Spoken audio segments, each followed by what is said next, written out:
Hey, this is Anney. And Samantha. And welcome to Stuff I've Never Told You, production of iHeartRadio.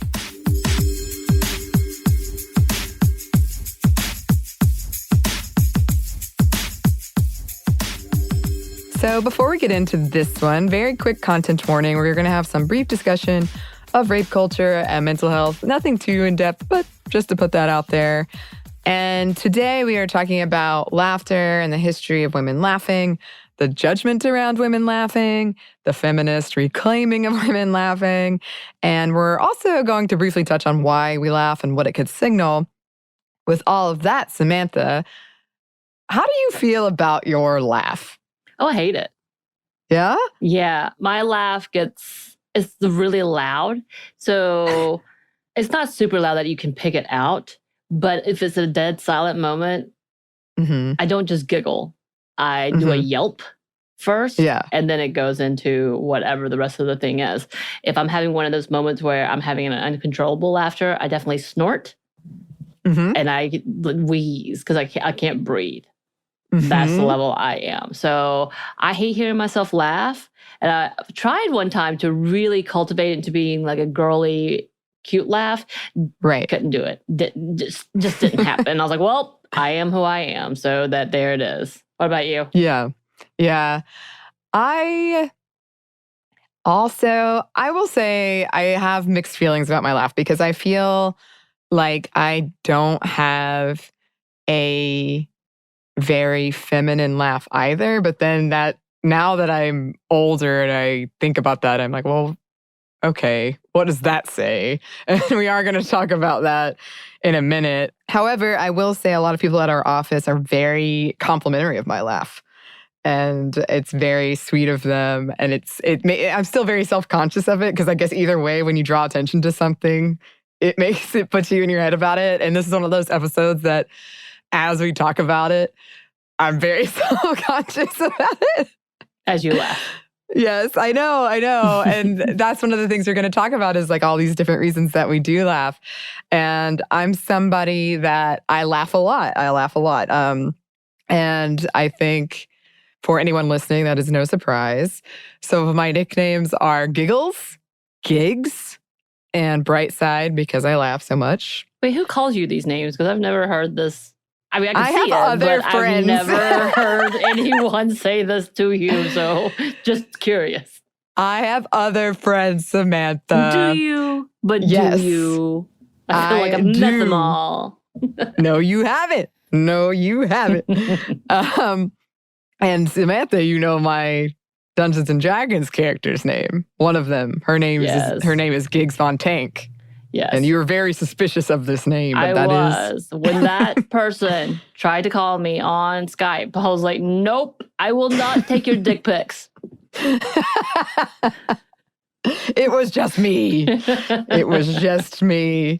But yeah, I laugh easily for all sorts of reasons. My mom used to joke my giggle box would get turned over because I would just laugh and I couldn't stop laughing. And this is also one of the things I get critiqued on the most as a host, and especially when I was a new host. I'd get messages like, no one can take you seriously. You sound like a little girl at a slumber party who snuck into her dad's liquor cabinet. I remember that one very well. That is really specific. Like, right? Why did you need to go all of those words? That was unnecessary. Right? Yes, I think it was. Yeah, a lot of really condescending sexist language like that, especially like being a little girl or something. Right. Yeah, and nowadays I get those messages far less because I feel like those people have left, those mostly dudes, to be honest, have left. Yeah. But I still get really insecure about it. Anytime you do an episode like this, filler language is another one where you could become more and more aware of it. And it gets more and more, like, you get more and more judgmental about it, about how much you do something. And I do want to emphasize, every time we do episodes like this, it's not some weird passive-aggressive message to you, the lovely listeners, because you are genuinely lovely. And I honestly do get, if people laugh too much and that annoys you, you can just disengage. You don't have to listen to something you don't want to. Right. You don't have to comment on it. But it does turn out there is a long history of censoring and judging women's laughter. Right. Actually really fascinating. I'm very excited to talk about it. I will say the same is true with tears when it comes to women. I was thinking about this and just any kind of emotion women show, there's a lot of judgment around it. If you're having too much fun, then you're annoying. If you're too sad about it, then you just can't handle it. You're too sensitive. Exactly. Both of them are dismissed as you're being essentially a little girl. Right. Yeah. But speaking of, I just told you this story. You did. I once was scolded at Universal theme parks in Orlando for laughing too much by a fellow dressed as an elf. I was at an amusement park. I've never forgotten it. It's really funny now, but he definitely dressed me down in front of a whole crowd of people. Right. It was a whole crew of you, right? Just having a good old time, and he just went off after all of y'all. Yeah, he did, for laughing too much. And it's not like we were being drunk fools or anything. We just were laughing and having fun. Too much fun. How dare you, at an amusement park? Too much amusement. Too much. So I did want to briefly touch on why we laugh, which, as we discussed in the Why We Dream episode, it's still we're not totally sure. But as early as 3 months old, babies do start laughing. There are a couple of reasons that women and all of us laugh, although there are some that are unique to women, which we're going to touch on. To communicate camaraderie, connection, cooperation, joy, humor, sadness in response to an awkward or painful moment. People are 30 times more likely to laugh in a group, which demonstrates the social nature of it, which scientists think it's a big social thing of communicating something about how you feel or how you vibe within the group. I feel like it's very contagious too. Oh, yeah. I mean, we talked about that a little bit when we were talking about slumber parties. And I was saying that game I would play, Tummy Haha, the whole point was once somebody actually started laughing, you would all start laughing. Yes. I think that's a big part of TikTok. Again, I'm talking about TikTok. But a lot of the videos that I've seen has been something like contagious laughter or something along those lines. And I will say little baby giggles that are truly enjoying life gets me going sometimes, for sure. But yeah, I mean, it's hard not to at least smile if somebody's really, truly expressing joy or happiness. Let me have this joy. Just say. So, laughter is believed to have potential health benefits. And I think we've all kind of heard this, including as a stress reliever, which is one reason for things like laugh yoga. And I was thinking about this too, because I was like, my neighbor does crying yoga, but I've never heard her do the laughing yoga. Should ask her about that. Yeah. So research suggests that people who laugh more have a lower risk of cardiovascular illness. It's interesting. Yeah, and I think that goes in line with a lot of things we've talked about where stress does cause health issues. So if laughter is believed to reduce stress, then it makes sense it would have at least somewhat of an impact, maybe not a huge impact on these other things. Recent studies have found that across cultures and continents, people can pick up on fake laughter. These studies also found that fake laughter can be useful in terms of continuing or facilitating conversation. So it's not necessarily always a bad thing. Surveys have also found that women prefer telling jokes to smaller groups of people, and even more so small groups of women, as compared to men who prefer bigger crowds to tell their jokes. And many speculate this might be at least part of the reason the women have no sense of humor thing got started, is because men don't see women joke as often because they prefer to tell jokes in smaller groups and more likely to women, which I thought was interesting. Yeah. Yes. And then we did want to talk about the use of laughter in flirting and also its role in rape culture. So plenty of recent studies caught the public's attention, claiming that, yes, humor is what women really want in men. I love a funny man. And yes, this is heteronormative. Certainly in researching this, most of the top results were things like, what does it mean when a woman laughs? How to tell if a woman is fake laughing? And one of the reasons this is believed to be the case is that it indicates you will have fun with this person. I will say, and I think we're about to get into it, I had a very long sexist conversation, meaning like he was being sexist and I almost punched him in the face, conversation with a dude about how he knows that a girl likes him because she will laugh at his jokes and appreciate what he says. And to the point that I'm like, he made it seem that women only laugh because of these reasons and all women fake it. And I had to look at them and be like, no, that's not. Well, I think I made the conversation. Well, that's more about you and how you're not funny and you know this. Right. And so that is your radar. And maybe you should work on your jokes and your personality. Right. Yeah. And we got into it. Yeah. I can see that. But it reminds me of when we were talking about the whole women can't have an orgasm thing, where it's like, right. I think this might say more about you. Exactly. But that is a very, we hear that a lot, right? Is, women are going to laugh harder at jokes that aren't funny from men to show interest, which makes sense. But if what you're saying is, I don't have to be funny, it doesn't matter, that might be a slightly different thing.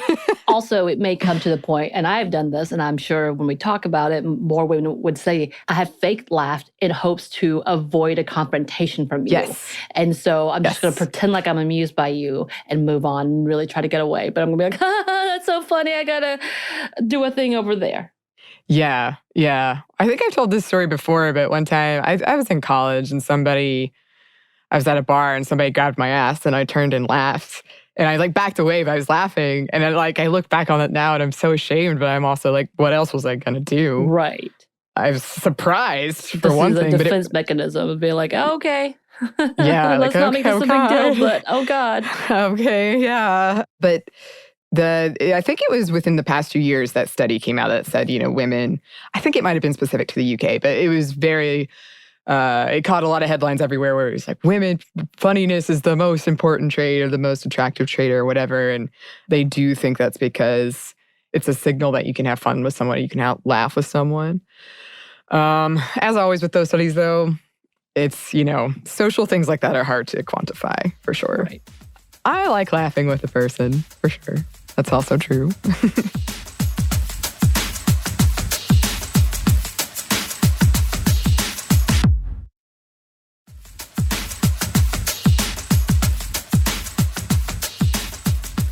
After this, yes, many of Flirting articles advise women how and when to laugh to attract men.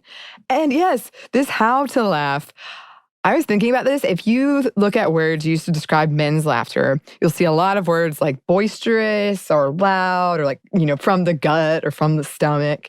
While for women, it's a lot of times words like tittering, bell-like, giggling, a lot smaller and quote, dainty sounds. And that kind of goes back to what we were talking about earlier, where I've got a bunch of different laughs, but I'm generally a pretty loud laugher as well. And for a while, I did feel like I needed to contain it and quiet it down and control it more and be more, quote, ladylike with my laughter, which is interesting. But okay, conversely, the male fear of being rejected and even laughed at by women is something that comes up a lot in conversations around rape culture.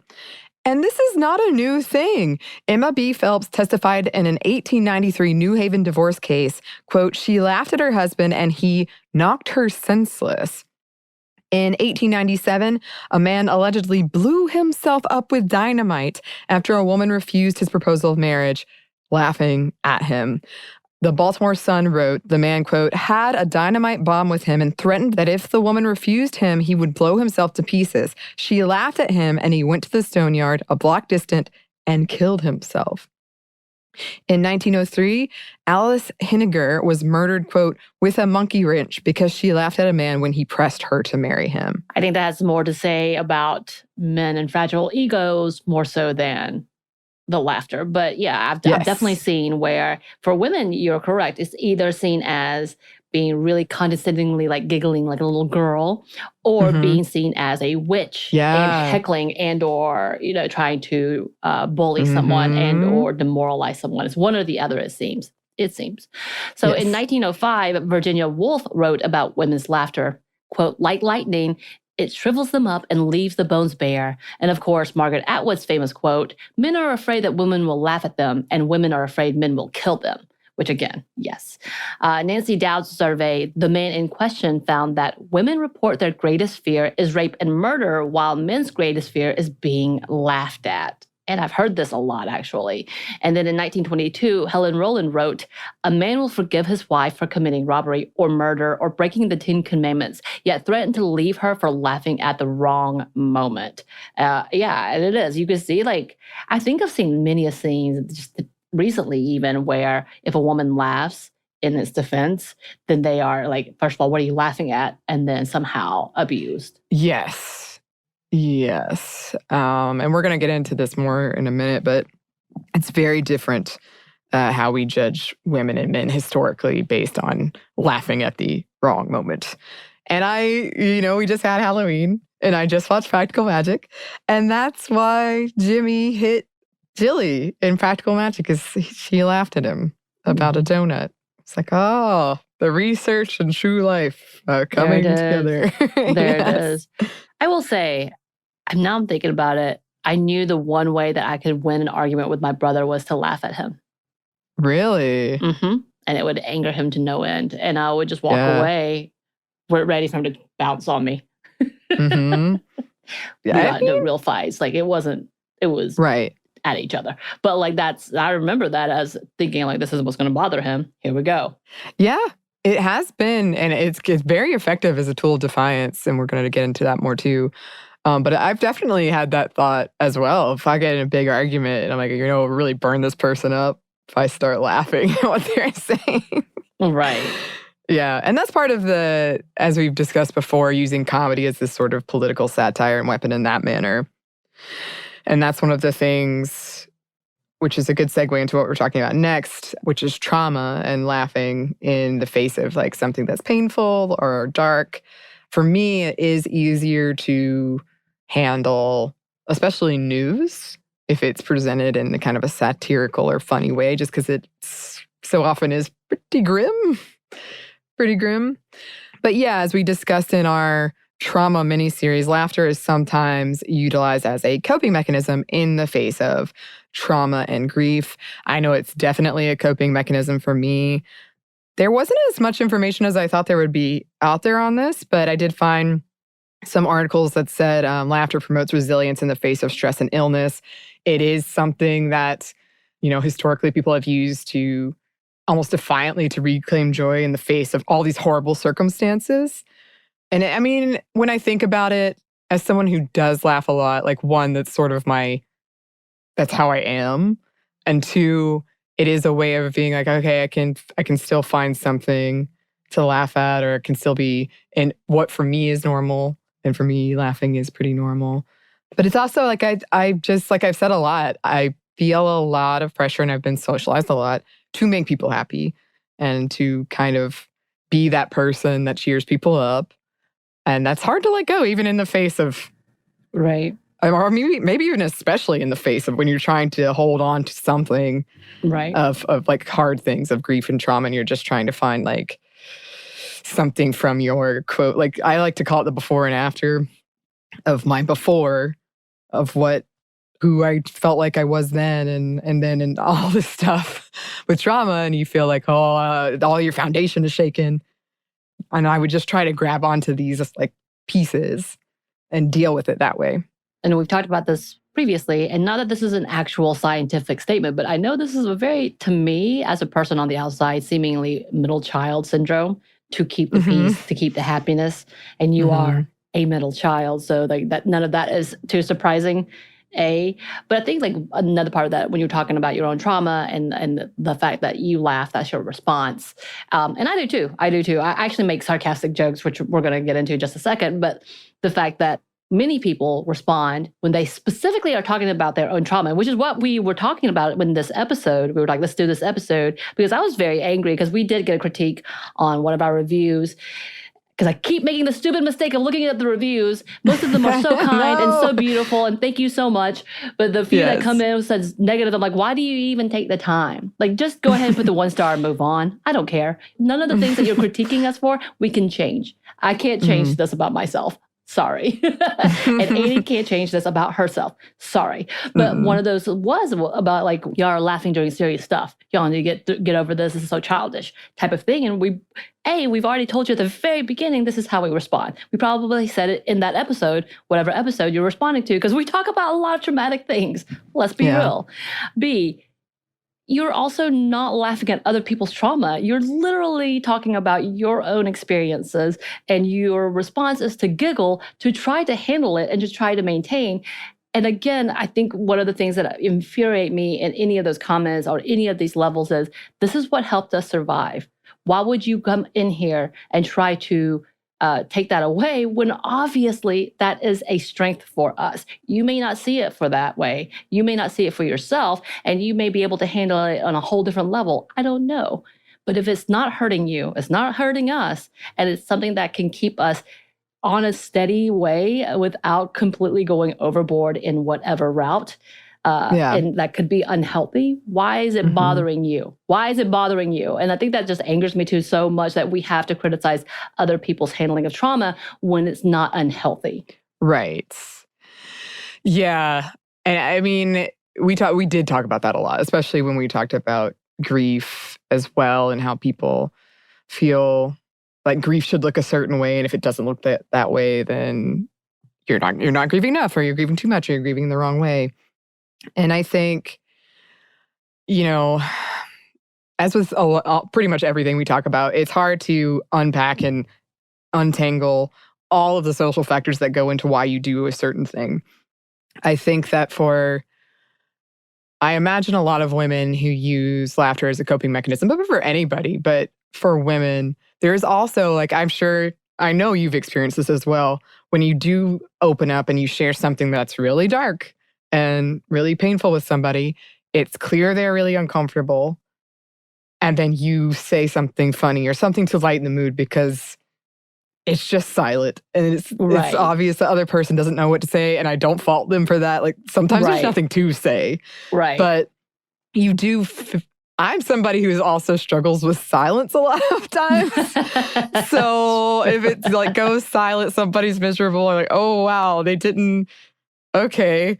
Well, let's laugh then. Let's make this better. It's like when in a much lighter way, it's like when you're on an awkward date and you're like, oh, wow, this is awkward. Let's laugh about it because it's really awkward.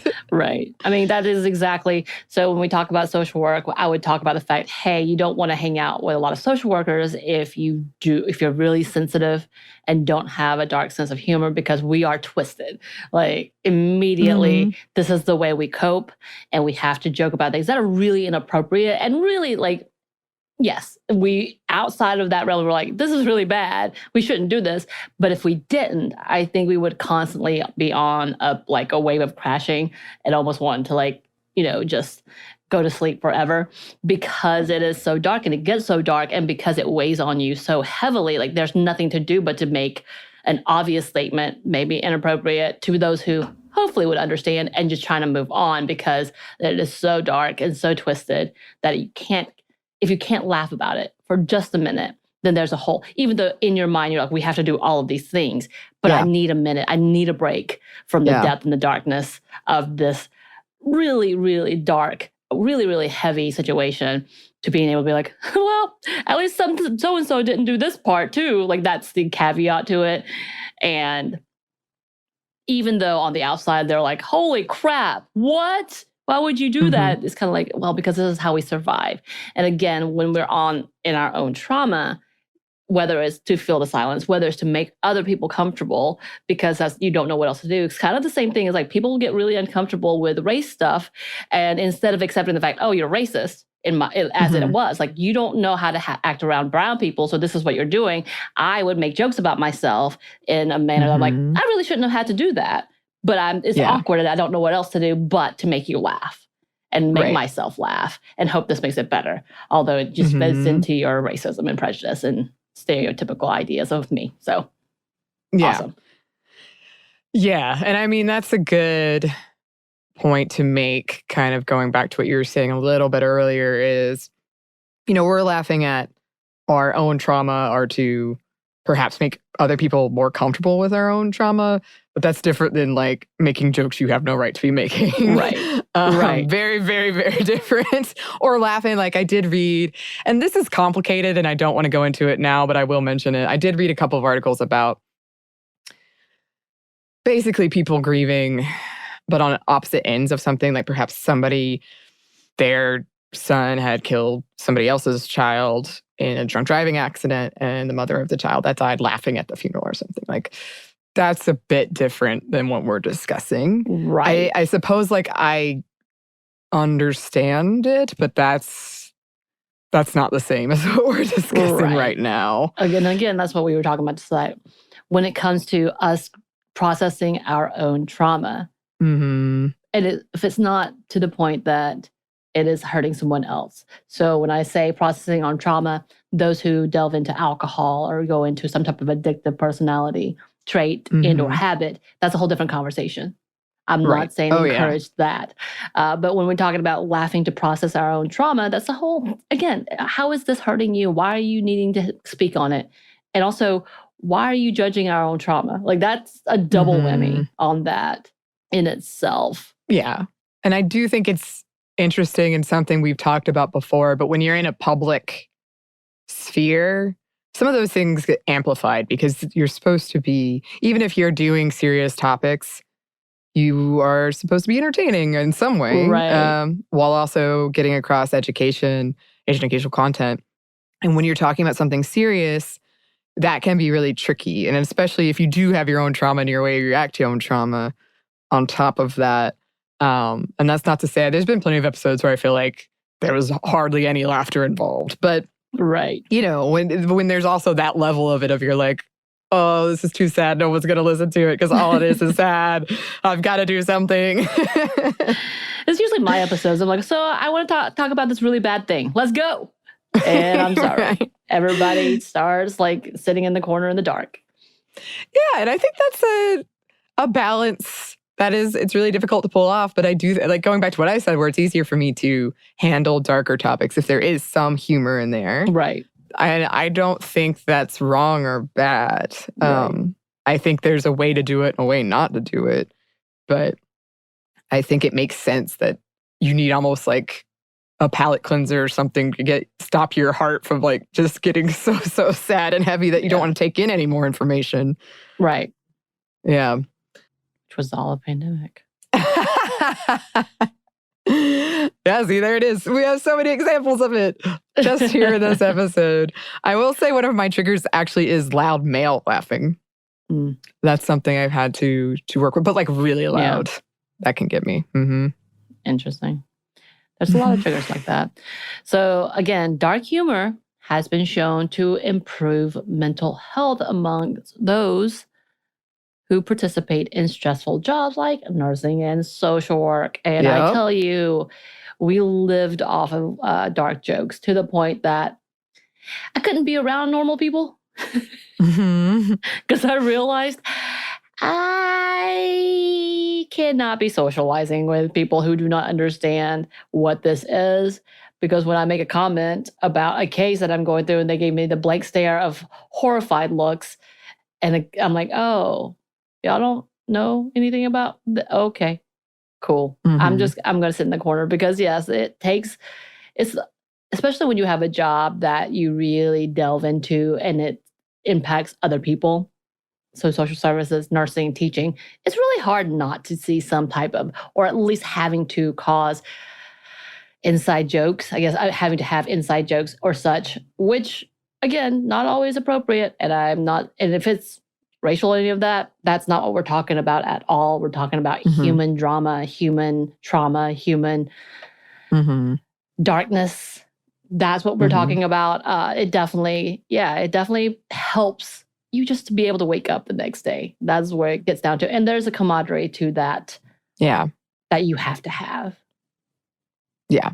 Yeah. And I know with my nursing friends, I've heard a lot about that, of being, during this pandemic, of being a stress reliever, but they've noticed like their humor has gotten significantly darker during all of this. Yeah. I think I had a moment when I was working in CPS, investigating child abuse. I had several nursing friends and we would just share war stories. to talk about what was worse, to make ourselves feel better that their job was worse than our job. It was not pretty. Yeah. Yeah, I can imagine. Speaking of, we did briefly want to touch on the film Joker with Joaquin Phoenix, just because we were talking about the different perceptions people have of men and women laughing when it comes to things like trauma. And that, that movie, and we're going to circle back to this, but, there's like an ableism narrative there, because if you haven't seen it, it's sort of a disorder he has, right? That he laughs. So yeah, it's called pseudobulbar effect, or PBA. And that's what he was dealing with. Yeah, and I mean, laughter is frequently a tool writers do use in things like that to indicate like villainous behavior. Right. And then this one's got like also the ableism there. Right. This is actually something he's dealing with. But just the way people reacted to that in that movie versus like us, talking about our own trauma. Just interesting. From what I remember from the movie, stress caused him to laugh. And so people didn't understand what was happening. Because I know like stress, like for me, we talked about stress causes me to be really sleepy. So I guess it's similar to that effect. Yeah. Yeah. I mean, obviously, I don't want to be compared to the Joker necessarily. But yeah, I mean, I guess we know that laughter is a response to stress and trauma.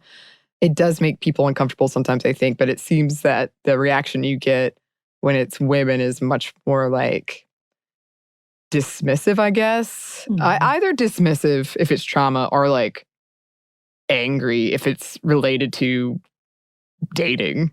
Yeah, just to, I feel like we understand that this is a thing, but we're judging people for it, and we're judging differently based on gender, which is interesting.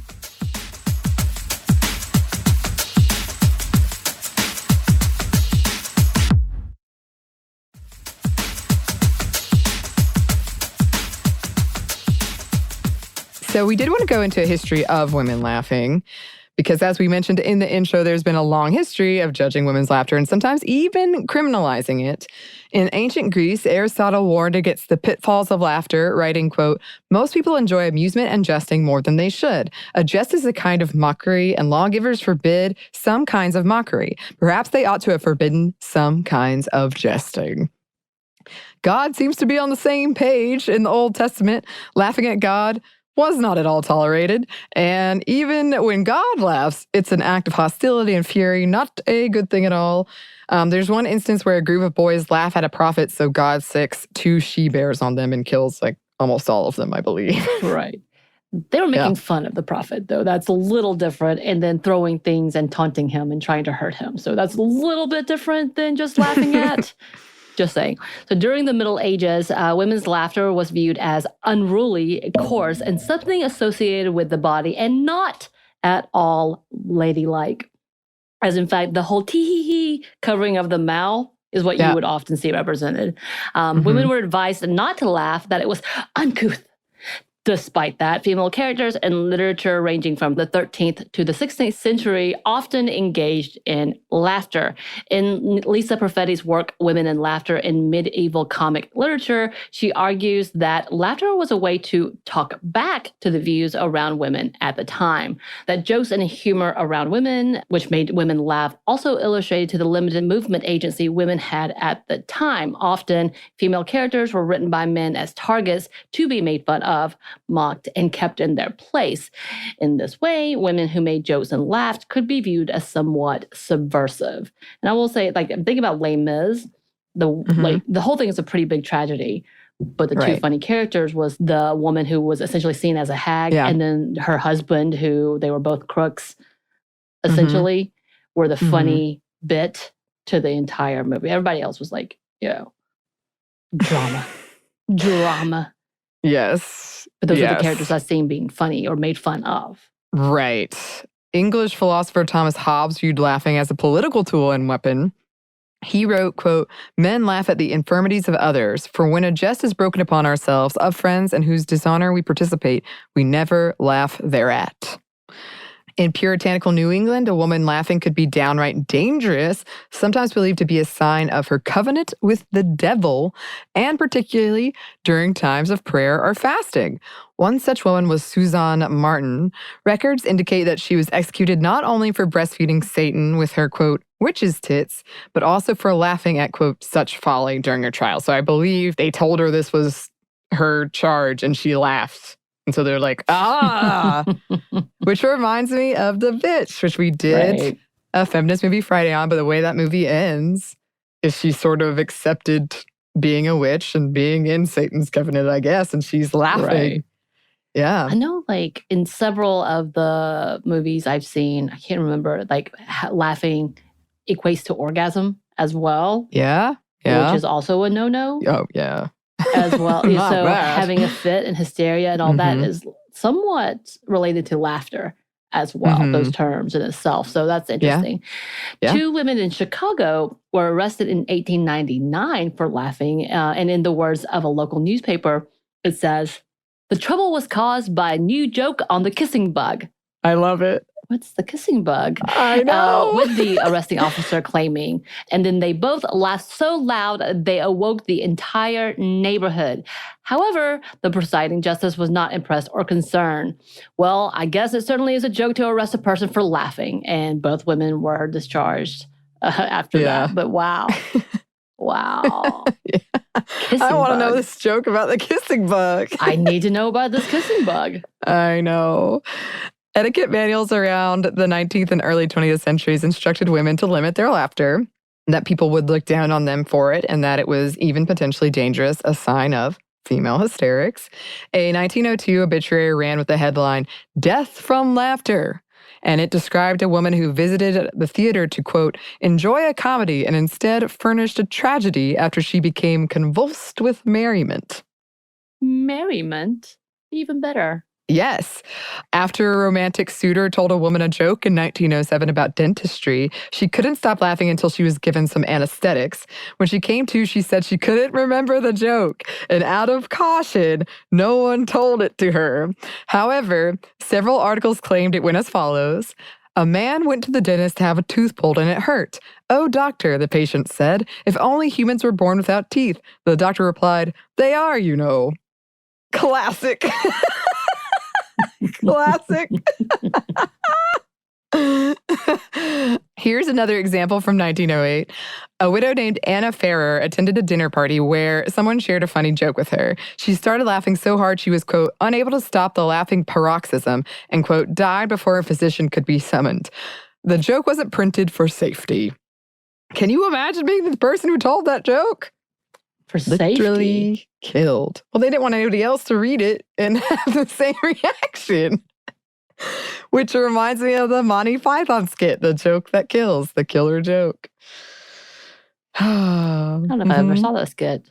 Oh, it was like a World War II skit where the British Army, like after months and months of practicing and assembling a joke in many pieces so people wouldn't read it because it's dangerous in German, they constructed the perfect killer joke. And they would go around, soldiers would go around shouting it at German officers because they didn't understand it, so it wouldn't kill them. And the German officers would laugh and then drop dead. But then at the end, of course, they're like, "Well, I want to hear this. What's so good about it?" And they say it in English, and then they all die as well. They all die. Nice. Yeah, so that kind of reminds me of the Mary Poppins scene where they're all laughing and they start floating because they can't stop laughing. And they're talking about someone floats away and they all tell jokes to each other. Yeah. I haven't seen that movie in so long, but I do remember that. Yeah, that's the whole scene. So a lot of these advice columns and cautionary tales were coming out as more and more women were entering the public sphere and attending more public forms of entertainment more regularly. So just so you know, ladies, laughing can kill you. Exactly. You better not do it. Better not. Now, of note, there are cases of men laughing at women, typically white women, in areas where their patronage was valuable, and men laughing at them made them feel unsafe and being arrested or ejected from public venues. So that did happen as well. Interestingly, women may have participated in highly derided sobbing clubs at the time, and men's laughter was often seen as something that was just or good in the face of their sniveling, as it was called, and particularly laughing at entertainment geared towards women, which was incidentally where men were most likely to be punished for it, again, because people didn't want to lose the patrons who were paying to see these things. And in puritanical America, laughing at a tragedy was viewed as something akin to a sin. That was real bad. A mind frame that carried over into more modern times. This kind of relates to some of the stuff we've been talking about. During the late 19th century, there was a spate of articles claiming that across the country, men were laughing blasphemously during church services, and some of them did get arrested. You know, I'm thinking more and more about laughter being used like it's a sin. Like when you see demonic possessions, they're often laughing. And then I know that there are several diagnoses where they talk about inappropriate laughing because it doesn't fit the emotions. So therefore, maybe they are A, B, C, and C, some kind of sociopathic diagnosis, which I'm starting to think about that. Keep going. Yeah. So where we are now, in our more modern times, women's laughter is the subject of penalization and also of feminist thought. So just in 2017, a Code Pink protester named Desiree Farooz, sorry if I mispronounced that, was arrested after laughing during the confirmation hearing for Jeff Sessions to become Attorney General after a Republican senator said that Sessions had, quote, an extensive record of treating all Americans fairly under the law. Not gonna lie, I would laugh too. She potentially faced a $2,000 fine and up to a year in jail.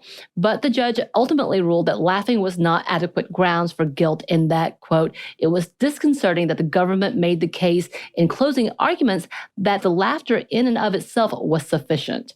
Yes. It is disconcerting. The government motion filed against her claimed that she was arrested because she sought to impede and disrupt then Senator Sessions' confirmation hearing by drawing attention away from the hearing itself and directing it instead toward the defendant's perception of the nominee's racist views, policies, and voting record. I'm not laughing because of the way he said, but I'm like, but it did. And all she did was laugh. So for you to take that as that, I think, again, says more about you, whoever filed these charges, than it does about her.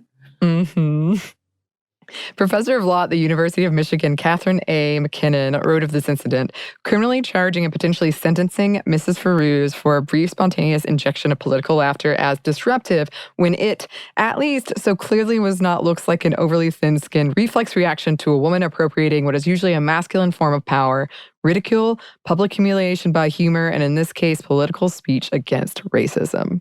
Of note, the Trump administration was a repeated offender and punisher of women mocking Trump. Take their reaction to Melissa McCarthy impersonating Sean Spicer. They just flipped out. So angry. Yes, they were so also mad. Angry of all of SNL. It made me laugh. Oh, but that's also true. Yes. This is somewhat reminiscent of a scene from the 1982 film A Question of Silence, when three women laugh loudly and brashly at their own murder trial, mostly at the premise presented that they lived in a post-sexist society. They were on trial after exuberantly murdering a shopkeeper who harassed a female shoplifter. The question of silence is a reference to the idea that the marginalized don't have a voice in the face of continued injustices. So defiant laughter is one way of sticking it to the man and disrupting the status quo. Like I said, I knew what would make my brother angry, and that was just laughing. Yeah. Yeah, this movie sounds interesting. I'd never heard of it, but I want to check it out now. And there have been cases of women being arrested and jailed for disrespecting the dead throughout history as well. And of course, there is and has been intersections with racism, homophobia, and ableism. In 1898, the Black newspaper The Washington Bee wrote, "It is against the law for a Black person to laugh at a policeman in the street." The following year, a Black woman named Louisa Roberts was fined $2 and, quote, Patrolman Hutchinson arrested her for sassing some white women. Ralph Ellison wrote of a Southern mythology around the, quote, laughing barrel, a public barrel that Black people were meant to put their head in when they felt a laugh coming on in his essay, An Extravagance of Laughter. He wrote of the power of laughter, quote, grotesque comedy out of the extremes to which whites would go to keep us in what they considered to be our place. These attitudes and discrimination continue to this day. In 2015, a group of 11 Black women were ejected from a Napa Valley wine train for laughing too loudly, which led to the hashtag laughing while Black. I remember this because they were made of this huge scene just because they were enjoying their time, to the point that even other women were like, what are they doing? They're at a bachelorette party. Nothing's wrong. Why are you kicking them off? Right. Yeah, it's a wine train tour. Everybody's drinking and giggling. Like, that's not a bad thing. That means they had a good time. I mean, why? Yes, right. At the same time, there's also a long history of using Black laughter in minstrel shows to reassure white audiences that there was no resentment or danger from Black folks.